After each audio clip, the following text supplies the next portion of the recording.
বাজার সব ফুরিয়ে গেছে, বাজার আনতে হবে। কি? বাজার শেষ হয়ে গেছে? কদিন আগে না তোমাকে বাজার করে এনে দিয়েছে, এর মধ্যে সব শেষ হয়ে গেছে? একটু হিসাব করে খরচ করো, পয়সা কি গাছে ফলে? এখনো তো লিস্টও বলি, তার আগেই বক বক শুরু করে দিয়েছে। আমাদের সময় এক সপ্তাহের বাজার এক মাস চালিয়ে দিতাম, আর তোমাকে এক সপ্তাহের বাজার এনে দিলে একটা 2 দিনে শেষ করে দাও। শুনে শুনে আমার মাথায় যন্ত্রণাই উঠে গেল, বক বক আর কবে না। বলো কি নিয়ে আসতে হবে? শুধু তেল আনতে হবে মা। কি? তেল? এই তো কদিন আগে তেল এনে দিল, এর মধ্যে শেষ করে ফেলেছো? জানেন তো মা কি হয়েছে, আগের দিন আমি দোকানে গেছি আর দেখতে পেলাম একটা নতুন খাবার, সেই খাবারটা আমি মন ভরে খেয়েছি। তারপর আমি বাড়িতে এসে জল খেয়েছি, কিন্তু আমার তৃষ্ণাই মিটছে না।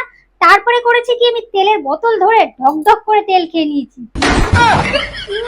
ওনার কাছে শুনে শুনে আমার সব কাজ করতে হয়। কিপটে শাশুড়ি কোথাকার। আমি পারি না আর পারি না, আমি কেন মরি না।